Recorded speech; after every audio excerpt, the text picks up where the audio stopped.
누가복음 23번째 강해입니다. 서양 의학과 동양 의학은 각각의 장단점이 있을 것입니다. 그런데 동양 의학이 서양 의학에서 배울 점이 한 가지가 있는데, 그게 뭐냐면 서양은 그 의학과 어떤 그 특별한 그 의술을 저널과 심포지엄, 세미나 등을 통해서 치료법을 공유했습니다. 그런데 반면 동양 의학은 비법, 비방 이라는 그런 명목하에 자기 혼자만 알다가 죽는 애가 많고, 그 비법을 누구에게만 물려주냐면은 자기 자식에게만 이렇게 물려주는 것이죠. 지난 2000년 새로운 밀레니엄 시대를 들어설 때 미국의 라이프지, 독일의 디벨트지 유수의 언론 매체에서 지난 1000년간의 최고의 발명품이 무엇냐라고 여론조사를 실시했는데, 그 결과 최고의 발명품으로 쿠텐베르크의 금속활자가 뽑혔습니다. 쿠텐베르크의 금속활자. 금속활자, 그것으로 인해서 이 인쇄술의 발명이 중세의 암흑시대를 벗어나게 하고, 그리고 르네상스의 여명을 가져왔다는 것입니다. 금속활자로 무한히 책이 발행되면서 특정 부류만 소유했던 그 고급 정보가 대중들에게도 주어졌던 것이죠. 그 결과 각 분야에서 잠자던 철인들이 등장하고 깨어나기 시작했다는 것입니다. 이래서 이는 인류 역사의 발전의 중요한 단초가 된 것이죠. 그 역사 속에는 기독교도 예의가 아닙니다. 종교개혁 당시 라틴어로만 되어 있던 성경이 인쇄술로 인하여서 일반 서민의 언어로 성경이 번역되기 시작하면서 종교개혁이 급물살을 탄 것입니다. 그래서 모두가 다 성경을 읽을 수 있는 것이 된 것이죠. 그래서 루터는 독일어로 성경을 번역한 것이죠. 그래서 그런 유익과 그런 역사를 기독교도 보았던 것이죠. 그런데 금속활자는 잘 아시다시피 우리나라에서 제일 먼저 만들었습니다. 몰라요? 금속활자 우리나라에서 제일 먼저 만들었잖아요. 쿠텐베르크보다 몇백 년이 앞섰습니다. 그런데 우리는 금속활자만 가지고 있었을 뿐 유럽인들이 이루었던 것과 같은 어떤 역사적 발전과 경험을 누리거나 이루지는 못했습니다. 그냥 목판처럼 금방 썩지 않는 금속활자를 가졌다는 것뿐, 그것을 사용한 일은 거의 구 한 말까지 없었습니다. 따라서 우리 민족이 세계 최초의 금속활자를 만들어냈다는 것은 그냥 만들어낸 것만 한 거지 가치와 역사는 없었습니다. 다만 어떤 것만 있어요? 그냥 박물학적 가치만 있을 뿐입니다. 박물학적 가치만 있을 뿐, 그 이상의 이것으로 인한 어떤 세계의 우리나라의 역사적 가치와 발전을 이끌었다든지 이런 건 없는 것입니다. 다시 말해서 씨앗이 있다면 이 씨앗이, 이 아름답고 귀중한 선한 영향력의 이 하나의 발명품과 씨앗이 열매로 확장이 되질 않는 것입니다. 그 좋은 것이 선한 사명으로 열매로 막 이어져야 되는데 이어지지 않을 때 우리는 그것이 그냥 그것이 좋았더라 하는 박물관이 될 뿐입니다. 박물관이. 이것이 바로 사명이 이어지지 않을 때, 그 선한 영향력과 그것이 이어지지 않을 때 그렇게 되는 것이죠. 반면에 사명이 이어질 때, 그것이 사용될 때, 역사될 때, 그런 축복의 역사가 되는 것이죠. 유럽 교회가 지금 박물관이 되어가고 있습니다. 심지어는 유럽 교회를 개조해가지고 디스코 클럽을 만든다든지, 이제 타락한 어떤 것까지 완전히 변해버리기도 하죠. 유럽 교회가 박물관이 되어가는 이유가 무엇입니까? 하나님의 나라와 그 사명이 거기에 엄청난 씨앗이 뿌려지긴 했는데 그 사명이 다음 세대에 이어지질 않은 것입니다. 다음 세대에 그 복음이 그대로 하나님의 나라가 이어져야 되는데 이어지질 않은 것입니다. 우리 시대에만 반짝였다는 것이죠. 그들의 시대에만. 그래서 우리들의 큰 임무 중 하나가 뭐냐? 하나님의 나라, 그 거룩한 씨앗, 그 거룩한 은혜, 그 역사, 복음, 이 하나님의 나라를 연결하고 그 사명이 내 대에서만, 우리 시대에만 반짝이는 것이 아니라 이어지는 것이 되도록 해야 되는 것이 중요하다는 것입니다. 그렇지 않으면 복음이 우리가 가진 복음이 그렇지 않으면 박물관적 가치, 그렇게만 있을 수가 있습니다. 그런데 우리가 가진 복음이 박물관적 가치가 아니라 역사적 가치로 선한 영향력으로 막 대를 이어서 주님 오실 때까지 흘러가야 하는 것이죠. 그런데 유럽 교회는 복음이 박물관적 가치가 되어버렸습니다. 아주 지금 우리 교회하고는 비교도 안 되는 화려한 교회 그 건축 양식들 많습니다. 그런데 그 안에는 그 복음을 이을 교인이 없습니다. 복음을 이을 교인이 없습니다. 그런데 한국 교회는 서구 교회보다 그 부흥도 빨랐고 그런데 학자들은 이야기합니다. 현상 가운데 이야기합니다. 한국 교회는 그 부흥도 빨랐지만은 쇠퇴하는 것도 빠르다라고 지금 평가하고 있죠. 쇠퇴하는 것도 빠르다. 유럽 교회가 역사가 남겨져 있잖아요. 기독교 역사가 올라왔습니다. 지금 박물관적 가치가 되고 쇠퇴하고 있지만 그것이 우리나라처럼 빠르진 않았습니다. 그런데 우리나라처럼 부흥한 나라가 없습니다. 순식간에 다 놀랍니다. 경제 성장도 그런 것처럼. 그런데 순식간에 빠르게 쇠퇴하고 있습니다. 그래서 그거는 우리가 평가하는 학자들이 이야기하는 거예요. 한국처럼 빨리 올라갔다가 빨리 내려가는 것도 기독교 역사에 없다. 아무리 미국과 유럽이 많이 쇠퇴했지만은 이처럼 빠르진 않았다라고 이야기하고 있는 것입니다. 그 이유가 뭐냐? 한국 교회가 그렇게 되는 이유가 뭐냐? 또 유럽 교회나 미국 교회를 보면서 그렇게 되는 이유가 뭐냐? 그거는 오늘 예를 들면서 지금 쭉 말씀드렸던 것처럼 제자가 되고 제자 삼지 않으면 한국 교회는 유럽처럼 박물관이 되고 만다는 것입니다. 그냥 박물관이 되는 것입니다. 아니 훨씬 더 그 박물관이 빨리 진행되고 있는 것이 솔직히 현실의 현상입니다. 예수님은 자신의 가르침과 십자가와 부활의 역사가 박물관에 전시되기를 원치 않으셨습니다. 만약 복음이 성도의 진면목이 교회에 와야 볼 수 있는 것이라면은 그것은 교회가 아니라 뭐죠? 박물관이죠. 그리스도인들을 세상 곳곳에서 발견할 수 있다. 이렇게 돼야 되는데 그리스도인이 어디 있느냐? 교회에 있다. 그러면은 이 교회는 박물관인 것이죠. 와서 전시된 거 보는 곳, 박물관인 것이죠. 여러분, 이 본문에서 오늘의 본문에서 우리가 받아야 할 은혜와 도전이 있다면 이 내용 그대 있는 그대로 단순한 두 가지 교훈이 명확합니다. 첫 번째가 뭐냐면 예수님이 12자를 불러 제자로 사도로 세우셨듯이 주님은 지금도 뭐하고 계시다? 지금도 그때 제자를 부르셨던 것처럼 이 시대에도 또 이 시대에 사역할 이 시대의 주님을 따를 제자를 이 시대에도 부르고 계시다. 그 자명합니다. 그때도 불렀고 지금 시대에도 부르고 있다. 그게 첫 번째 자명한 교훈입니다. 당신의 제자를 지금도 부르신다. 예수님의 제자가 되라. 지금 이 순간 제가 말하는 것 같지만 예수님이 이 자리에 계신 것이죠. 하나님이. 그리고 똑같이 지금 부르는 것입니다, 여러분들. 그리고 또 하나는 하나님의 나라를 전파하고 세우기 위해 우리도 제자를 삼아, 너희도 내가 그렇게 제자를 불렀던 것처럼 너희도 제자를 삼으라고 말하는 것입니다. 그래서 오늘 동시에 사실 오늘 제자를 불렀지만은 동시에 제자를 삼으라는 단어가 있습니다. 이 두 가지 명령이 동시에 있습니다. 그게 뭐죠? 뭘로 불렀다고 말했죠? 다른 병행복음서에는 제자라고 나와있지만 여기에는 특별한 표현이 처음으로 나오는데 사도란 표현이 처음 나옵니다.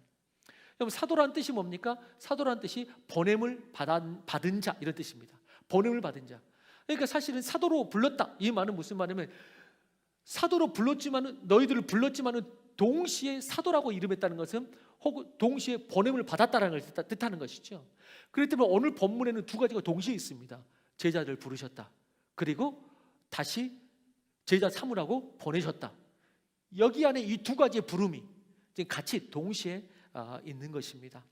그래서 예수님께서 말씀하셨죠. 너희는 가서 모든 족속으로 제자를 삼아 라고 말해서 너희를 제자를 삼아. 그래서 너희들은 제자를 부르시고 그 다음에 너희도 가서 제자를 삼으라고 말합니다. 그래서 예수님의 사역의 처음과 끝이 이거입니다. 처음에 뭐죠? 예수님의 처음의 사역이 제자들을 부르시면서 사역을 시작하십니다. 그럼 마지막 하늘로 오르시면서 제자들에게 이제 너희도 모든 족속 제자를 삼으라고 하면서 마지막 유언으로 끝납니다. 그래서 처음과 끝이 예수님의 처음과 끝이 제자를 부르시고 그다음 제자를 삼으라고 파송하시면서 처음과 끝이 끝납니다. 처음과 끝이. 그래서 오늘의 말씀이 그것이죠. 특별히 그래서 주님께서는 당신의 제자를 삼으라고 말씀하시는데 그렇다면 우리가 제자 되고 제자 삼기 위해 제자의 삶을 살기 위해 가장 먼저 필요한 것 한 가지가 있습니다. 그것을 오늘 본문에서 이제 보고자 합니다. 첫 번째 대지 한번 읽어보겠습니다. 시작. 오늘 본문의 시작은 이렇게 시작합니다. 12절 처음 단어가 어떻게 시작하냐면 이때에 하면서 오늘 본문이 시작합니다. 이때 어느 때입니까? 지난주 말씀과 연결이 되죠. 지난주에 우리는 안식일에 관한 논쟁을 보았습니다.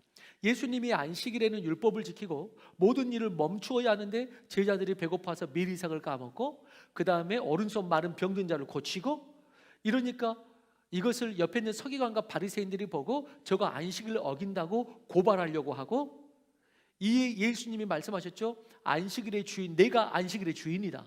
그리고 안식일에 생명을 구하는 것이 마땅하지 않느냐라고 하면서 그들에게 이렇게 그들 계획을 무산시킵니다.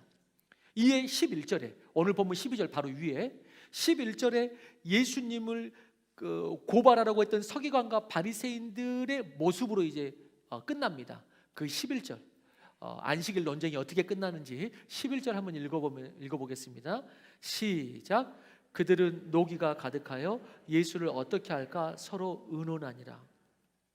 서기관과 바리새인들은 화가 가득하여서 전략이 실패로 돌아갔기 때문에 막 예수님이 논쟁할 때마다 자기들은 패하고 오히려 그 논쟁 때문에 더 승승장구하니까 화가 가득하여 또 의논합니다. 또 의논해. 어떻게 예수님을 다시 어떻게 올무에 빠뜨리고 어떻게 고발하고 어떻게 죽일까? 그들은 또 의논합니다. 그리고 12절에 말하는 것입니다. 이때에 말하며 예수님은 뭘 하셨는가? 서기관과 바리새인들이 이렇게 하고 있을 이때에 또 예수님을 공격하려고 이럴 때에 예수님은 뭘 하셨는가? 오늘 12절에 말하는 것입니다. 이때라고 말하며 예수님이 뭘 하셨는가를 초점을 맞춥니다. 예수님은 기도하러 산에 올라가시고 밤이 새도록 기도하시고 그리고 제자를 부르셨다 이렇게 나옵니다. 밤이 새도록 기도하시고 제자를 불렀다. 기도하고 제자를 불렀다. 얼마나 이 두 부류의 모습이 다릅니까? 화가 가득하여 의논하는 사람들, 그러나 자신을 고발하기 위해 모인 사람들을 뒤로 하고 오히려 신경 써야 되는데 오히려 그 모인 사람들을 뒤로 하고 기도하시는 예수님. 오늘 예수님을 보면서 그래서 또 배우고 다시 따라가는데 바리새인들은 고발하고 죽이려고 하루가 멀다 하고 의논하고 올문을 만드는데 얼마나 불안하고 얼마나 신경 쓰이고 얼마나 스트레스가 되고 예수님은 그들에게 어떻게 대응합니까? 그들의 올무와 비판, 공격에 나도 어떻게 준비할까? 나는 어떻게 대화다칠까를 생각하는 것이 아니라 오늘도 그냥 내가 가야 할 사명의 길을 가는 것입니다. 오늘도 그냥 내가 가야 될 사명의 길을 가는 것이에요. 개는 짖어도 기차는 가는 것입니다. 개가 짖어도 기차는 간다. 기차가 가다가 개가 짖는다고 멈추라고 이러면 그건 기차가 아닌 것입니다. 그거는 오히려 거기에 반응하면 말립니다. 싸웁니다. 막힙니다. 그런데 예수님은 자기가 가야 될 길을 그냥 갑니다. 그들을 신경 쓰지 않습니다. 제자들 양육할 때도 바리새인들은 말이야 이러면서 양육한 적이 없습니다. 그건 놔둬라. 너희는 너희 갈 길을 가라. 전도해라. 복음을 전해라. 제자들에게 한 번도 내가 당해봐서 아는데 바리새인과 서기관들은 이렇게 하고 너희는 미리 이거 대응책하고 이런 가르침이 없습니다. 너희들 갈 길을 가라라는 것이죠. 그렇게 자신의 사명이 있는 사람은 다르다는 것이죠. 그리고 제자들을 불러 이 길을 계속해서 역사 속에 이어갈 수 있도록 제자를 부르시는 것입니다. 그래서 첫 번째가 뭡니까? 제자로 부르는 사람. 우리 모두를 불렀습니다. 조금 더 보시겠지만은 제자는 우리 모두를 말하는 것이 특별한 사람 말하는 거 아닙니다. 제자로 우리를 불렀습니다. 이 길을 계속해서 갈 수 있도록. 그러기 위해서 필요한 게 뭐냐? 오늘 본문의 예수님처럼 여러분 주변의 상황에 흔들리지 말고 그리스도인들이 가야 할 길을 가라는 것입니다. 주변의 상황에 흔들리지 마십시오. 하나님의 부르심을 따라 그냥 걸어가십시오. 여러분 코로나로 인해 소상공인들이나 직접적으로 타격을 받는 분들이 있죠. 그리고 역으로 또 코로나를 통해서 오히려 발전하고 매출이 느는 업종들도 있습니다. 그래서 교회는 어떨까요? 안타깝게 후자보다는 전자 쪽이 훨씬 더 많습니다. 타격받고 수 줄어들고 교회 안 나오고. 사실 교회는 세상의 어느 단체와 다르기 때문에 상황이 어떠냐에 따라 움직여지는 종교가 아니라 그들의 신앙에 따라 고난 중에서도 오히려 순수한 신앙이 회복되고, 고난 중인데 오히려 복음이 증거되는 역사가 있고, 세상이 어려울 때 오히려 소망이 되어 부흥을 이루는 역사까지 이루어왔던 것이 기독교의 역사입니다. 어려울 때일수록 부흥을 이루어온 것이 기독교의 역사입니다. 그것이 교회였고 그것이 그리스도인들이었습니다. 무슨 말씀을 드리려고 하는 것이냐면, 교회에게 재앙은 코로나 자체가 아니라는 것입니다. 교회에게 있어서 어려움과 재앙은 코로나 자체가 아니고, 코로나 때문에 지금 교인들이 안 나온다, 마이너스 성장이 됐다가 아니고, 코로나보다 더한 것이 와도 진정한 그리스도인은 우리의 믿음의 길을 여전히 걷는 것입니다. 여전히 걷는 것이. 하나님의 나라는 여전히 이 땅의 소망으로 묵묵히 전진해 가고 있다는 것을 믿으시기 바랍니다. 코로나보다 더한 어떤 시대가 도래해도 진정한 하나님의 백성들은 갈 길을 가는 것입니다. 흔들리지 않아요. 그래서 이렇게 한번 질문을 던져보는 것입니다. 코로나 재앙이 큰가요? 기도하지 않은 한국교회가 더 큰 재앙인가요? 그럼 뭐가 더 큰 재앙입니까? 코로나 재앙이 더 큰 재앙입니까? 기도하지 않는 한국교회가 더 큰 재앙입니까? 코로나 때문에 한국교회가 이러고 있습니까? 기도하지 않기 때문에 한국교회가 이러고 있습니까? 여러분, 후자입니다. 코로나가 아니라 기도하지 않는 한국교회 때문에 이러고 있는 것이죠. 그리고 뭐죠? 한국교회가 침체되고 제자 삼지 못하고 있기 때문이죠. 코로나 때문에 한국교회가 침체되고 제자 삼지 못하고 있는 것이 아니고, 기도하지 않고 제자 삼지 않고 있기 때문에 코로나 때문에 흔들리는 것이죠. 상황 자체가 재앙이 아니라 기도하지 않는 우리가 재앙인 것입니다. 다른 게 문제가 아니고, 진짜 내가 두려워야 될 것은 코로나는 상황이 아니고, 기도하지 않는 교회가, 기도하지 않는 성도가 더 소망이 없는 것이지 코로나가 소망이 없는 것이 아니라는 것입니다. 그래서 이때에, 이게 중요해요. 이때가 어느 때이든지 예수님처럼 자기를 해하려고 의논한 자들을 뒤로하고 그들의 공격에 대한 어떤 대안을 고민하고 반응하는 것이 아니라, 오늘 내가 하나님께서 부르신 그 부름을 따라서 예수님은 가야 할 그 길을 그냥 가는 것입니다. 가야 할 길. 그래서 이때라는 말이 그래서, 아무리 의논해봐라, 아무리 뒤에서 모략을 짜고 나를 넘어뜨리고 고발해봐라, 나는 내 길을 그냥 가는 것이지 라고 기도하십니다. 그리고 제자들을 모으시는 것이죠. 하나님의 나라를 이어갈 제자를 세우는, 저는 이것을 그들에 대한 이것이야말로 창조적 대응이다 이렇게 말할 수 있습니다. 창조적 대응이다. 예수님의 사역의 이 주 목적은 하나님의 나라를 전파하고 제자들을 세워서 역사 속에 예수님이 다시 오실 때까지 하나님의 나라가 증거되고 확장되는 것이었습니다. 그래서 그들과 싸우는 것이 아니라 하나님께 기도하고 제자를 세우는 데 힘을 쏟는 것입니다. 근데 비창조적 대응은 그들에게 반응하는 것이죠. 세상에게 반응하는 것입니다. 주변에 반응하는 것입니다. 그래서 항상 주변에 흔들리니까 그 길을 쭉 못 갑니다. 비창조적 대응이죠. 창조적 대응은 오늘도 주님을 바라보면서 사명의 길을 그냥 가는 것입니다. 베드로에게도 예수님께서 제자를 부르실 때도 똑같이 하셨습니다. 베드로가 예수님의 십자가에서 배반하고 떠났을 때 예수님께서 베드로를 다시 이제 호숫가에서 부르십니다. 그리고 네가 나를 사랑하냐 물으시고, 사랑하면 내 양을 치라고 사명을 맡기시고, 그리고 난 다음에 베드로가 묻습니다. 그렇게까지 말해놓고 옆에 동료가 있습니다. 요한이었다고도 말을 합니다. 주님, 이 사람은 어찌 됩니까? 이 사람은 어찌 됩니까? 그때 예수님께서 말씀하십니다. 내가 다시 올 때까지 그를 어떻게 하든지 네가 무슨 상관이냐? 너는 나를 따르라. 이렇게 말합니다. 내가 다시 올 때까지 그 옆에 있는 그 사람이 어떻게 되든지 어떻게 내가 하든지 그게 너하고 무슨 상관이냐? 너는 그냥 제자의 길을, 너는 나를 따르라 라고 말합니다. 그런데 베드로는 뭐예요? 누구 때문에? 교회에서 많이 듣고 또 우리 주변에서 많이 듣는 말일 수 있습니다. 누구 때문에? 근데 여러분, 우리에게 때문에라는 것은 오직 한 사람만밖에 붙여야 됩니다. 예수님 때문에. 예수님 때문에만 때문에를 붙이는 거지. 우리의 모든 삶의 원인과 이유가 때문에가 예수하기 붙어야지. 원인과 이유가 저 사람 때문에, 요 사람 때문에, 이것 때문에 이렇게 원인을 붙여가지고 그 원인에서 나온 결과로 자꾸만 나를 하게 되면은, 여러분들은 어디다가 때문에를 붙이세요? 주님 때문에. 주님 때문에 우리가 교회 나오고, 주님 때문에 봉사하고, 주님 때문에 이 길을 가는 것이지, 내가 누구 때문에.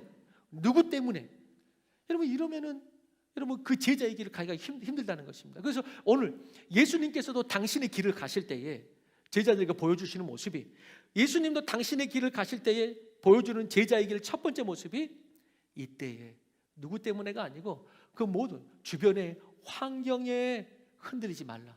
그리고 네 갈 길을 가라. 주님이 부르시는 그 부름의 길을 따라 가라. 이것이 제자의 길이다 라고 성경은 이야기하는 것입니다. 그러므로 오늘 첫 번째, 우리가 제자가 되기 위하여, 제자를 삼기 위하여 사탄은 끊임없이 방해할 것입니다. 때로는 가족을 통해서일 수도 있고요, 어떤 상황과 사건일 수 있고요. 그때 우리에게는 예수님과 같은 모습이 필요합니다. 그냥 부르시는 그 제자의 길을 따라서 그냥 가는 것입니다. 누구 때문에 하지 말고 항상 기억하십시오. 주님 때문에 이것을 하는 것입니다. 주님 때문에 지금 말씀을 선포하는 것입니다. 주님 때문에, 다른 것 때문이 아닙니다. 여러분도 마찬가지입니다.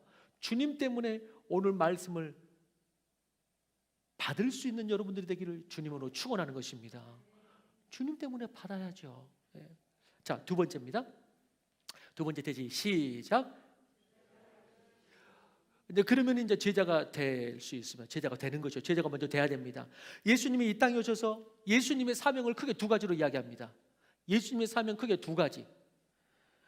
첫 번째, 당연히 인류를 구원하기 위해서 십자가와 부활의 그 일을 이루는 것, 십자가와 부활 이루는 것. 그 다음에 두 번째는 뭐냐면은 이제 그 십자가와 부활을 전할 자를 세우는 것. 그래서 십자가와 부활, 구원의 사건, 그 다음에 제자 세우는 것. 이 두 가지가 예수님 사역의 두 가지 핵심입니다. 십자가와 부활 이루는 것, 그 다음에 이거 전할 자, 이제 세우는, 제자 세우는 것. 이거 두 가지였습니다. 예수 그리스도로 열린 구원의 복음을 전하고 하나님 나라를 하기 위해서 하나님의 전략은 건물이 아닙니다. 하나님의 전략은 건물이 아닙니다. 제가 요즘 그 말을 좀 많이 했거든요. 여러분, 그렇지만 다시 한번 하겠습니다. 이 건물 지었다고 하나님이 기뻐하시는 것이 아닙니다. 우리가 뭐 그런데 엄청나게 지은 것도 아니지만, 여러분, 이 건물 지었다고 사람이 올 거야, 그런 허황된 망상 우리 필요치 않습니다. 제자 되고 제가 삼는 자가 있어야지 우리가 전도할 수 있는 것입니다. 여러분, 예수 그리스도의 그 전략은 건물이 아닙니다. 사람이었고, 물질이 아닙니다. 사람입니다. 만약 건물이 교회를 이룰 수 있었다면 예수님은 이 땅에 오셔가지고 건물 많이 지었을 것입니다. 근데 안 하셨거든요. 물질이 답이었다면 예수님은 어떤 회사를 일으켜가지고 재벌이 되어서 우리를 취직시키고 우리를 보여줬을 것입니다. 근데 그렇게 하지 않으셨습니다. 주님은 제자를 세우는 것이 하나님의 나라 확장을 위한 답으로서 가장 중요한 사역으로 하신 것입니다. 오늘날 복음이, 하나님의 나라가 여기까지, 나에게까지 확장된 것은 교회의 건물과 그리고 그 안에 갇혀있는 박물관적 성도들 때문이 아니라 그것을 전파하는 제자들 때문이었습니다. 제자들. 오늘날 교회를 다닙니다 라고 고백하는 800만의 한국인들이 있습니다. 800만. 10수년 전만 해도 교회가 1000만이라고 했습니다. 1000만 교인이, 기독교가 1000만이다 이렇게 말했는데, 이제 수년 전부터는 이게 점점 떨어져 가지고 800만이라고 이야기했고요. 조금 더 구체적으로 말하면서 물론 이 800만 중에서 주님의 제자라고 고백하는 사람들의 수는 현저하게 다를 수는 있습니다. 요즘 한국교회는 코로나 시국과 함께 현저하게 마이너스 성장을 보이고 있는데요, 1000만에서 800만, 그리고 지금은 코로나 시국을 지나면서 600에서 700만이라고 이야기합니다. 코로나 시국에 한 100만 명 정도가 줄었다고 이야기합니다. 교회가 100만 명 정도 줄었습니다. 600에서 700만. 근데 거기에서 1000주교 빼고 다 나라에서 센 것이기 때문에 천주교 빼고 이단 다 한 거거든요. 천주교 빼고 이단 빼고 실제로 교회에 출석하는 사람을 세면 500만이라고 이야기합니다. 순수한 기독교 교인으로 교회에 출석하는 사람 500만 이렇게 이야기해요. 자, 그렇다면 교회 출석이 500만입니다. 그렇다면은 여러분 교회 출석하는 사람 그 500만 중에 그렇다면은 예수를 진실로 믿고 예수님을 따라가는 제자는 몇 명일까요? 자, 우리 교회가 예를 들어 지금 여기 50명이 앉아 있습니다. 지금 50명이 500만을 줄였다. 그래서 50명이 앉아 있어요. 축소해서 여기에서 예수 그리스도를 진짜 내 주인으로 믿고 예수 그리스도의 제자로서 따라가는 사람은 몇 명일까요? 그게 진짜 성도입니다. 그렇게 만약에 결산을 하면은 한국 교회 제자라 그러니까 특별한 사람이 아니라 그랬습니다. 성도하고 제자입니다. 그렇게 하면은 이제 500만이 아니고 어쩌면은 100만, 5분의 1, 혹은 10분의 1, 50만 이렇게 될지도 모릅니다. 한 100만 정도가 될 수도 있겠죠. 한 20%, 네, 100만. 그래서 그거는 누구도 모르죠. 누구도 모르는데 여러분 그래서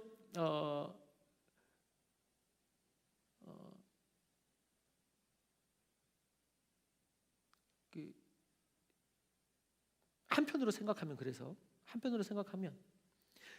이렇게 실제로 교회를 떠난 사람은 어쩌면 한편으로 생각하면 성도나 제자가 아닌 교인들이 떠났다고 볼 수 있습니다. 교인들이. 성도는 거룩한 하나님의 백성이라는 칭호입니다. 그러나 교인은 어떤 뜻이냐면은 어떤 교회 다니는 사람을 교인이라고 합니다. 그렇기 때문에 불교도 다니는 사람이 교인입니다. 불교.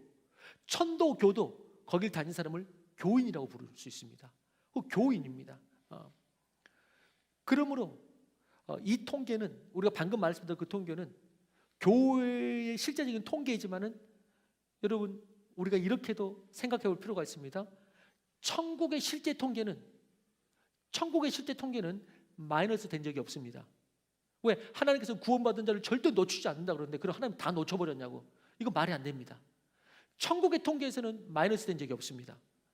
하나님이 구원의 손에 붙들리고 하나님의 나라를 위해 나아가는 그 거룩한 성도 예수님의 제자들은 여전히 한 발 한 발 하나님의 나라가 하나님의 다시 오시는 그날까지 전진하고 있다는 것입니다. 지금 줄어든 적이 없어요. 하나님의 백성은. 다만 우리끼리 모였다가 줄어든 것을 통계로 삼은 것이지 하늘나라에서는 줄어든 적이 없습니다. 절대 주님께서 놓지 않기 때문에. 그래서 달라스 윌라드라는 유명한 분이 또 유명한 스테디셀러 잊혀진 제자도라는 책에서 이 부분을 이렇게 잘 설명했습니다. 예수님을 따를 의향이 없고서야 그분을 믿는다는 우리의 주장은 공허한 것일 수밖에 없다 이렇게 말했습니다. 예수님을 따를 의향이 없고서야 그분을 믿는다는 우리의 주장은 공허한 것일 수밖에 없다. 그리고 이렇게 말합니다. 현대 교회의 문제는 대부분 그 구성원들이 그리스도를 따르기로 작정한 적이 없다는 사실에 있다. 이렇게 했어요. 현대 교회의 문제는 그 교회를 구성하고 있는 구성원들이 대부분 그리스도를 따르기로 작정한 적이 없다는 사실이 있다. 이렇게 이야기했어요. 그래서 구원받는다니 좋고 믿는다고 고백했지만 그 믿는다는 고백이 내가 예수님의 길을 따르겠다는 의미로서 회심한 것은 아니라는 것이다. 이렇게 말했어요. 그 믿는다는 고백이 내가 이제 예수님을 따르겠습니다 라는 그 고백과는 좀 차이가 있다라고 이야기한 것입니다. 그리고 잊혀진 제자도 책에서는 오히려 저 같은 지도자나 사역자에게도 따끔하게 이렇게 이야기를 합니다. 그리스도의 제자가 되겠다는 분명한 결단에 이르지 못한 사람들에게, 저 같은 목회자에게 당신은 무슨 권세와 근거로 침례를 주는가? 이렇게 우리에게 질문합니다. 예수님을 따르겠다는 결단에 그 제자로서의 그 마음과 결단에 이르지 못한 사람에게 당신은 무슨 권세로 그 사람에게 침례를 주는가? 세례를 주는가? 이렇게 우리에게 도전합니다. 찔리는 말이죠. 여러분, 예수 그리스도의 제자가 될 마음이 없이 그분을 믿는 것이 가능할까요? 이거는 우리에게 던져야 될 질문입니다. 예수님을 따르겠다는 제자가 될 마음이 없이 그분을 믿는다는 것이 이게 가능할까요? 지금 우리가 믿는 분이 어떤 분인지, 내가 믿겠다고 한 것이 무슨 의미고, 주님께서 그 믿겠다고 하는 그 자들을 통해서 어떤 역사를 만들어가고 싶어 하는지를 정말 알고 믿는다면 우리는 제자가 될 수밖에 없어요. 내가 당신의 제자가 되겠다고, 나 당신 믿는다고. 그래서 신약성경 호칭에 살펴보면, 방금 제가 여러 교인, 성도, 제자 몇 가지 호칭을 했는데, 호칭에 살펴보면 성도라는 말이 몇 번 나오냐면 신약성경에 60회 정도가 나옵니다. 60여 회. 대부분 사도들이 편지할 때도 그렇고 성도라고 부르죠. 예. 그리스도인이라는 호칭은, 대부분 그리스도인의 호칭은 사도들이 편지할 때보다는 주변에서 얻어지는 호칭이거든요. 그래서 신약성경에 3번 나옵니다. 그리스도인은. 그렇다면 제자라는 호칭은 269번이 나옵니다. 269번이 제자라는 호칭이 나옵니다. 그러면 한 가지 더 플러스해서 교인이라는 호칭은 몇 번 나오는가? 성경에 교인이라는 호칭은 단 한 번도 없습니다. 성경에 교인이라는 단어 자체가 등장하지 않습니다. 성도나 제자든지, 이렇게 이야기를 합니다. 특별히 이 교인이라는 말은 한국 신앙인들이 그리스도인이나 제자보다도 훨씬 더 많이 쓰는 그 정체성의 표현인데요, 한국인들은 어디를 다니는가로 그 사람을 판단하는 경향이 있습니다. 어디 소속됐느냐, 전공보다는 학교가 중요하고 당신이 어느 집안 사람이냐. 그래서 그 사람 자신보다 중요한 질문이죠. 예전에 분당 수지나 이쪽 용인 쪽에 살 때 그런 이야기들을 했습니다. 그런 이야기를 했는데, 분당에 사세요, 성남에 사세요, 이런 말이에요. 분당에 사세요, 성남에 사세요. 근데 이 말이 웃기죠. 왜? 성남시 분당군데, 성남시 분당군데 분당에 사세요, 성남에 사세요. 무슨 말이냐면은 성남시에 있어도 분당은 다르다, 이제 이거예요. 분당은 다르다. 그래서 분당을 따로 분립해라라는 그런 운동도 있었습니다. 아예 분당을 따로, 아예 도시 자체 이름 자체를 분립된 어떤 지방 자치권으로 그렇게 해라, 이렇게까지 이야기한 것이죠. 소속이 너무나 사람들이 중요해요. 예전에 한국 드라마에 보면은, 지금도 그런지 모르겠습니다는, 마치 한국 드라마에 보면은 그 부잣집 사모님이 전화가 오면 전화 받으면은 뭐라고 말하죠? 전화 딱 받으면은, 네, 성북동입니다. 성북동이 다 네 집이냐? 네, 성북동입니다. 성북동은 저는 가보지도 않았는데 부자 동네인가 봐요. 부자 동네인 것 같은데 무슨 말이죠? 그냥 당신한테 전화하고는 나 성북동에 산다 이 말이에요. 나 성북동이다. 네, 성북동입니다. 여러분, 그래서 우리는 그 소속, 신앙을 교회 다니는 자로 이야기합니다. 그래서 전도할 때도 Are you Christian? 그리스도인이세요? 라는 삶의 정체성에 가까운 질문보다 교회 다니세요? 라는 소속의 질문을 더 하죠. 물론 교회 다니는 것 상당히 중요합니다. 교회 다니다 예수 만나고, 예수 만나면 교회를 사랑합니다.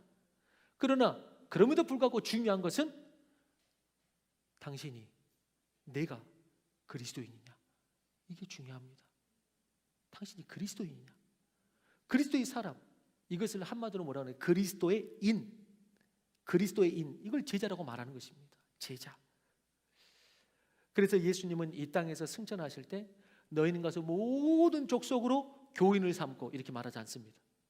너희는 가서 모든 족속으로 제자를 삼고 말하지 교인을 삼고 이렇게 말하는 것이죠. 그러므로 한 교회에 혹은 한 성도의 영적인 건강성과 파워를 진단할 때 교인 수와 건물이 어떻게 되느냐보다 중요한 것은 그 교회에 제자들이 많으냐, 이게 중요한 거죠. 그 교회에 제자들이 많고 또 그 제자들이 당연히 또 제자 삼으려고 하느냐, 누군가를 제자 삼고 있느냐, 그리스도의 제자들이 몇 명이냐, 이게 그 교회의 건강성이고 그 교회의 정체성입니다. 아무리 교회가 커도 제자가 없다면, 제자화가 안 된다면 복음의 영향력이 지옥과 온 세계로 퍼져나갈 수도 없고 하나님께서 기뻐하시는 교회가 되지 못합니다. 그래서 예수님은 오늘 작은 유대 땅에서 온 세계를 바라보시면서 짧은 3년의 공생을 통해서 큰 교회에 이르지 못했습니다, 솔직히. 그런데 12명의 제자를 세우는데 집중하신 것입니다. 여러분 간단하게 생각할 때 예수님께서 3년이라는 공생애를 사시면서 그 시간이 짧지는 않다고도 할 수 있지만 그래도 예수님이 자신의 사명을 순종하여 이루어서 그것이 역사 속에 증거되고 길이 남기 위해서 3년으로 그게 가능한가요? 3년으로는 사실 짧죠. 짧지 않습니까? 복음이 땅끝까지 전해지는 역사를 만들기 위해 넉넉한 시간이 결코 아닙니다. 짧습니다. 뭐 평생에도 우리 같은 사람 못합니다. 그런데 그것이 가능했던 이유는 예수님께서 제자들을 집중하여 세우셨기 때문이죠. 예수님께서 제자들을 집중하여 세우셨기 때문에 우리는 이렇게 말씀드리면서 우리는 속으로 그렇게 생각할 수 있어요. 내가 제자인가? 내가 그런 사람이 될 수 있는가? 이것이 우리의 첫 번째 반응일 수 있습니다. 그러나 본문의 제자의 명단을 보십시오. 제자의 명단을 보면은 이렇게 평범한 사람들이 있을 수가 없습니다. 평범한 사람, 쉽게 말하면 우리 옆집 사람입니다. 그리고 때로는 어떤 사람은 그냥 제 보면 나보다도 못한 사람일 수도 있습니다. 나보다도 못한 사람도 있습니다. 우리는 생각할 수 있습니다. 온 우주 만물의 창조주 능력의 하나님이 이 땅에 오셔서 온 세상을 변화시키려면은 좀 그 능력 있는 사람, 큰 사람, 정치인, 돈 많은 사람에서 그가 한마디 하면 사람들이 다 움직이는 좀 영향력 있는 그런 사람들을 세워야지 이게 복음화가 빨리 되고 한마디 해도 사람들이 우 몰리고 막 이러지. 그런데 그렇지 않았다는 것이죠. 주님께서는 그런 자를 부르지 않으셨어요. 하버드 되려고 서울 되려고 물질도 있고 성격도 좋고 리더십도 있고 한마디 하면 사람들이 확 따라오고 이런 자들이 좀 따라줘야지 땅끝까지 영향이 빨리 퍼져가지 않을까. 그런데 위대한 하나님의 일이 멋지게 일어날 수 있지 않을까. 그런데 주님은 그렇지 않으셨어요. 사도가 될 자격을 갖추었기 때문에 뽑으신 것이 아니라 예수님이 뽑으셨기 때문에 사도가 되는 것입니다. 여러분 이 원리를 분명히 하셔야 됩니다. 예수님이 뽑으셨기 때문에 사도가 되는 것입니다. 제자들이 특별한 것이 하나가 있다면 오직 하나, 그들이 예수님을 만났다는 것입니다. 예수님을 만나지 않았으면 그들은 아무것도 아닙니다. 예수님을 만났다는 것입니다. 이런 작은 자들을 통해서 지금 주의 교회가 세워지게 있는 것이죠. 그런 제자들의 특징, 이 제자들의 특징, 그래도 딱 한 가지 다른 거 볼 거 아무것도 없어요. 정말 우리가 뭐 기억하는데 뭐 어분이, 세리니 뭐 이거밖에 없고, 그런데 딱 한 가지만 볼 수 있다면 이것입니다.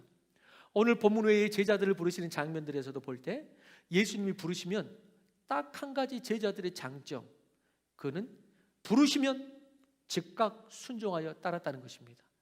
부르시면 너무 똑똑하고 생각이 많아가지고 이것저것 생각하고 부자 청년처럼 너무 가진 것이 많아가지고 재산을 나누고 나를 쫓으라 그러니까 세상에 누리고 싶은 것은 또 너무나 많고 포기할 수 없는.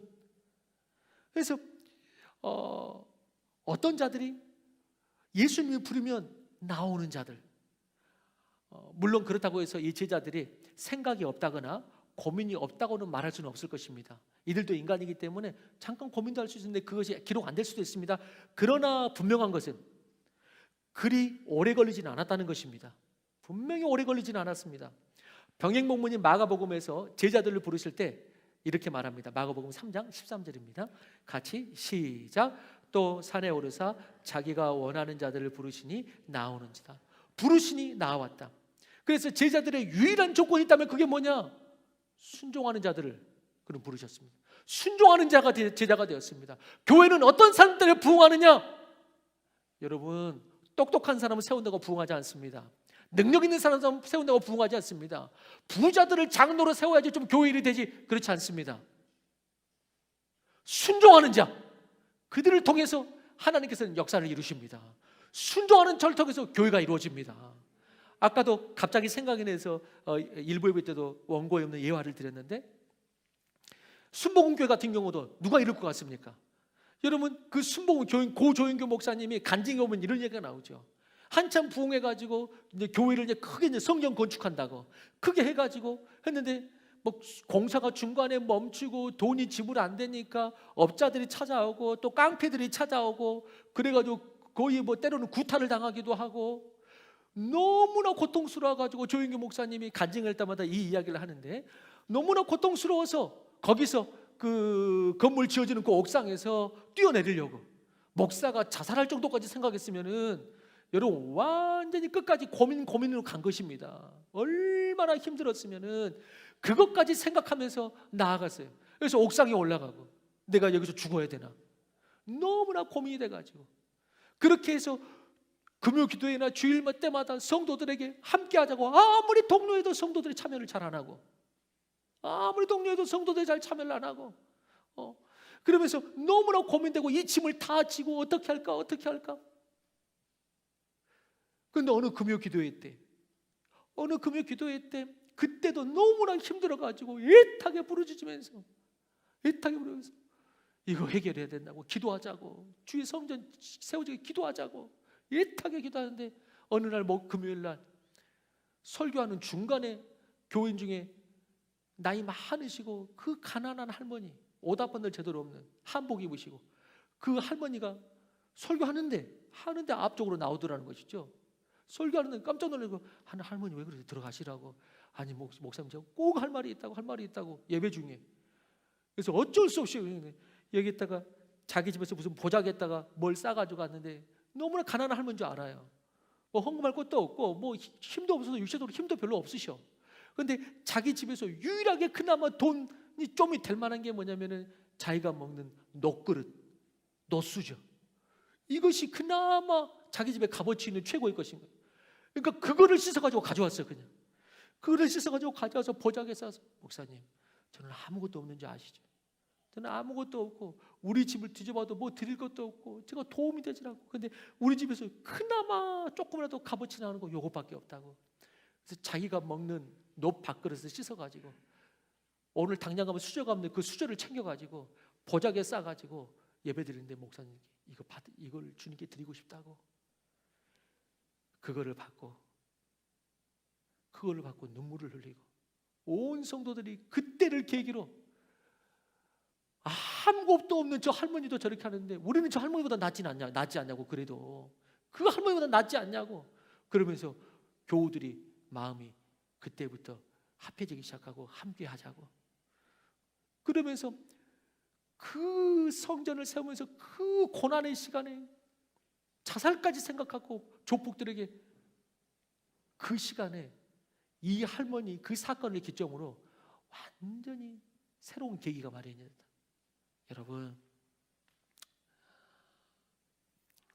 주의 교회를 이런 간증이 순복음교회만 있는 게 아니고 여러분 대부분의 교회 간증을 여러분 들어보셨으면 또 아시겠지만은 대부분의 교회 간증 보면은 대부분 이런 간증입니다.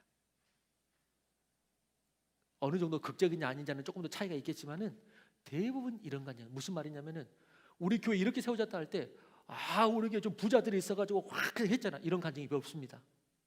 대부분 어떤 간증이냐면은 우리 교회에서 가장 연약한 것 같은 그 사람, 우리 교회에서 그 어떤 사람보다도 그 할머니의 그 여인의 그 기도, 그것 때문에 이 교회가 있는 거라고.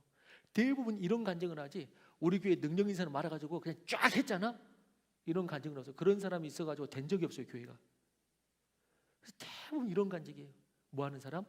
너무나 연약하지만 순종하는 사람들로 이렇게 이루어졌다는 간증이 교회에 세워졌다는 교회는 대부분 이 간증입니다. 대부분 이 간증이에요. 그런 의미에서 마찬가지예요. 오늘 주님께서는 그런 사람을 부르세요. 그런 사람 어떤 사람? 순종한 사람. 능력 있는 사람이 아닙니다. 능력은 두 번째입니다. 물론 순종도 하고 능력도 있으면 좋겠지만은 순종하는 사람을 부르세요. 그래서 이 교회가 왜 이렇게 잘 안 세워질까? 뭐 안 세워진 건 아니지만 그냥 예를 들어서 왜 이렇게 잘 안 세워질까? 두말할 것도 없이 순종하는 사람이 별로 없기 때문입니다. 순종하는 사람이 별로 없기 때문입니다. 그런데 이 교회가 이렇게 연약하고 그렇게 부유한 사람이나 힘 있는 사람은 사회적으로도 있는 사람도 별로 없는데 이렇게 교회가 세워질까? 순종하는 사람들이 있기 때문입니다. 순종하는 사람들이 있기 때문에. 여러분, 저는 우리 하나님이 부르실 때마다 우리 모두가 저도 때로는 고민이 되고 상황을 살피기도 하고 그렇지만 저는 오래 걸리지 않게 되길 주의 이름으로 축원합니다. 오래 걸리지 않기를. 할 수만 있으면 믿음으로 즉각 순종하시기를 바랍니다. 다시 말씀드립니다. 저부터도 사람인지라 생각이 많을 수 있고 고민도 할 수 있고 여러 가지 상황을 살필 수도 있습니다. 그러나 결론은 늦지 않게 순종하게 되기를 바라는 것입니다. 너무 늦는다. 그것은 생각이 많아서 혹은 환경이 그래서가 아닙니다. 솔직히 말하면 그거는 믿음과 불순종에 관련된 이야기입니다. 그것은. 그래서 가끔 말씀드렸죠. 우유부단함의 결국은 완고함이라고. 우유부단함의 결국은 완고함이다. 의외로 부드러운 것 같고 뭐 내향적이기도 하고 부끄러워하는 것 같지만은 완고하다는 것입니다. 바뀌질 않아요. 완고해. 여러분, 우리가 가진 약점과 허물과 습관과 내가 정해놓은 틀을 깨고 부르심 따라 순종할 수 있다면 주님께서는 우리를 인도하시고 나 같은 사람도 쓰셔서 당신의 큰 영광을 나타내실 줄로 믿습니다. 오늘 제자들의 명단을 통해서 볼 수 있는 것이 이것입니다. 지극히 평범한 사람들도 주님의 손에 붙들리니까 아름답고 위대한 일을 할 수 있구나라는 것입니다. 이 제자들에게 특별한 것이란 건 오직 하나밖에 없다. 주님 만나고 순종한 거. 그거밖에 없다. 부족하다고 못하는 것도 아니고 뛰어나다고 할 수 있는 것도 아니다. 주님은 순종하는 자들을 부르셔서 사용하고 복 주시고 기뻐하신다라는 것이죠. 그런 의미에서 여러분, 주님께서 이 순간도 2000년 전만 지금 제자를 부르시는 것이 아니고 지금 이 순간도 부족한 목사의 입술을 통해서 여러분들을 지금 부르고 계시는 것입니다. 주님이 짠 나타나지 부르는 것이 아니고 지금 이 순간도 주님께서 부르시는 것입니다. 제자가 되라고, 제자가 되라고 부르시는 것입니다. 여러분, 결정하셔야 됩니다. 순종해야 되는지 아니면은 불순종할 것인지. 여러분, 그리스도의 제자가 되십시오. 배우고 훈련받고 또 코로나가 풀리면은 그 제자의 삶으로 지경을 확장하기 위해서 때로는 선교도 나가고, 여러분 제자가 돼야 돼요. 마지막입니다. 세 번째 짧게 합니다. 세 번째 대지 시작. 마지막 대지 제자 삼으십시오. 이것은 설교의 대지라기보다 예수님의 가장 중요한 마지막의 명령이었죠. 제자를 삼으라. 목회자로서 집중하며 소망해야 될 것이 있다면은 아마 제자를 세우는 것일 것입니다. 반대로 가장 속상한 것이 있다면 뒤를 돌아봤는데 제자가 없다. 그러면은 목회를 다시 점검하고 얼마나 속상한. 비단 또 이것은 목회자들만의 고민인가요? 예수님을 알고 믿음을 받아들인 우리 모두의 같은 고민이요 소망이 되어야 합니다. 우리 모두가 제자가 되고 제자를 삼아야 되는 것이죠. 그는 목회자리 하는 일이 아닌 것입니다. 왜? 너희는 모든 제자들에게 말하기 때문에. 본문은 제자들을 아까도 말했죠. 사도로 불렀다고 그랬잖아요. 사도라는 뜻이 번영을 받은 자. 주님은 우리를 부르신 이유가 뭐냐? 보내기 위해 불렀다 이렇게 말하는 것입니다. 보내기 위해 불렀다. 가정으로, 직장으로, 이웃과 열방으로. 오늘 주님은 우리를 부르셔서 죽어가는 영혼을 구원하라고, 고통받는 이웃들의 상처와 아픔에 주님의 이름으로 손을 내밀라고 하시는 것이죠. 나가서 모든 족속으로 제자를 삼으라고 말씀하십니다. 그래서 다시 오늘 말씀 결론으로 갑니다. 두 가지를 말하고 있습니다. 당신은 제자입니까? 그리고 제자를 삼고 있습니까? 이걸 말하는 것입니다. 당신은 제자입니까? 제자를 삼고 있습니까? 오늘 본문은 그렇게 우리에게 간단한 결론으로 다가오는 것입니다.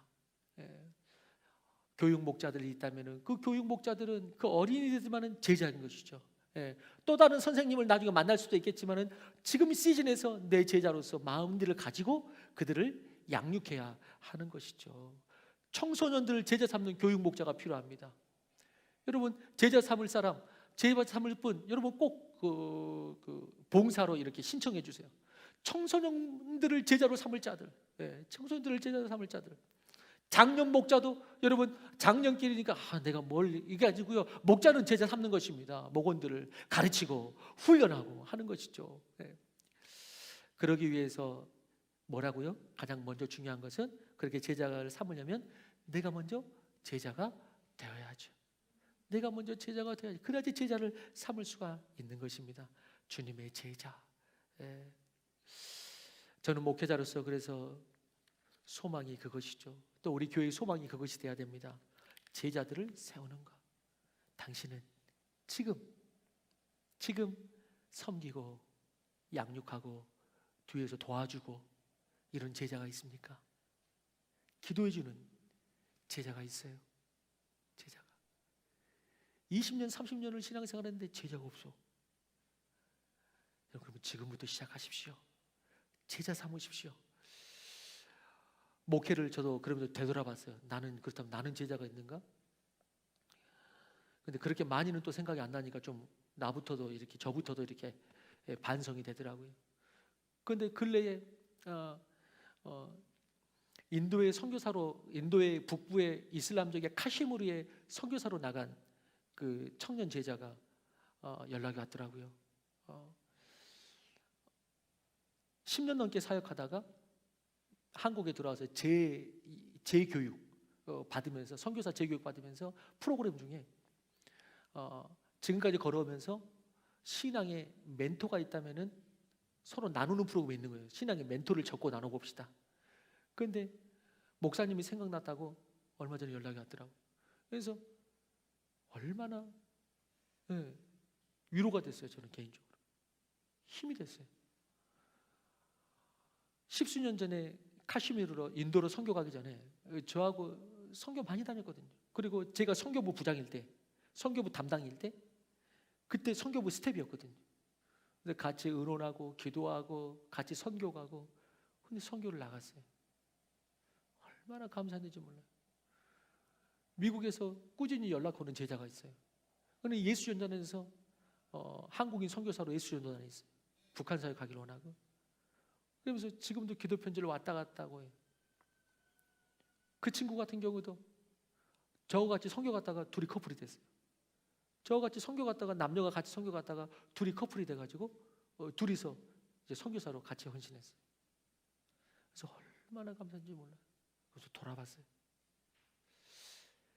예전에 제자들 중에 선교사가 된 제자들이 지금도 있는데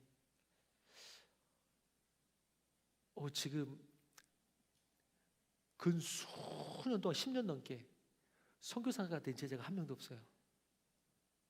선교사가 된 제자가 한 명도 없어요. 10년 넘게. 그래서 혼자 고민해서 내가 지금 뭐 하고 있지? 그래서 소망을 해봐요. 이 교회에서 선교사 제자가 나올 수 있을까? 선교사 가정이 나올 수 있을까? 이런 생각을 해봤어요. 왜? 요즘 선교사 제자 세우기가 너무 힘든 걸 알기 때문에, 그래서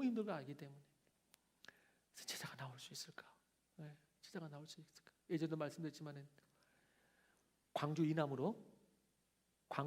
있는 침례교회 전체에서 그 교회 협력해서 우리는 지금 협력 파송을 하잖아요. 협력 파송 말고 그 교회에서 도전받고 양육받고 헌신해가지고 나온 선교사, 직접 파송 선교사가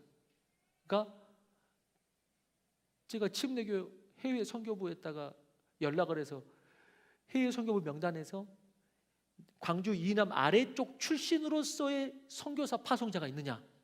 침례교 한 명도 없다. 단 한 명도 없다. 그래서 이 교회를 세우면서도 그런 기도도 드렸었죠. 생각이 났어요. 주여, 우리 교회에서 선교하는 교회, 선교사를 파송하는 교회 한 명도 없다는데 이게 말이 됩니까? 이게 교회가 몇 개인데 이게 말이 됩니까? 지금 선교사를 파송하는 교회가 되게 하여 주옵소서. 그렇게 기도했던 적이 있어요. 지금 이 시간에 한번 초청 한번 할까요? 선교사로 헌신할 사람 손 들라고 그러면은, 예전에 그런 거 참 많이 했거든요. 예전에 뭐 겁없이 막 했어요. 그들이 나중에 가든 안 가든. 그러면 그래도 10명 들었으면 몇 명 가고 그랬거든요. 한번 해볼까요? 여러분, 저는 이 교회에 섬기면서 꾸준히 기도하는 것이, 성도님들 당연히 지금도 말씀 전하고 있고 당연히 모두를 양육하고 모두가 또 대상이고 이렇게 되지만, 저는 개인적으로 기도하는 것이 초창기부터 지금까지 매일은 아니더라도 잊어먹지 않고 꾸준히 기도하는 것이 뭐냐면은, 주여 12유닛을 제자로 주옵소서. 이게 제 기도 제목이에요. 12유닛. 우리가 목장이 있잖아요. 목장이 이렇게 했는데 몇 개 목장이 이렇게 합해가지고 하나의 초원이에요. 그런데 지금은 조금 초원이 조금 없어졌지만은 내년도에는 초원을 세우려고 그래요. 2개나 3개라도 작더라도. 그래서 이 초원지기가 12유닛의 초원지기가 세워졌으면 좋겠다. 그래서 그 기도를 이번 주도 했어요. 그러면서 함께 먹기도 하고 마시기도 하고 함께 의논하고 함께 기도하고 그러면서 어떤 이렇게 이 지역의 특성상 이렇게 움직일 수 있는 서운하게 생각하지 마셔요. 움직일 수 있는 그런 사람들이 있잖아요. 근데 조금 이 지역이나 특별한 일이 아니면 내 의지로서 결정할 수 있는 일이라면 내가 그래도 이 지역과 이 교회를 내가 섬기겠다. 특별히 하나님께서 내 의지와 상관없이 움직이시기 전에는 내가 섬기겠다.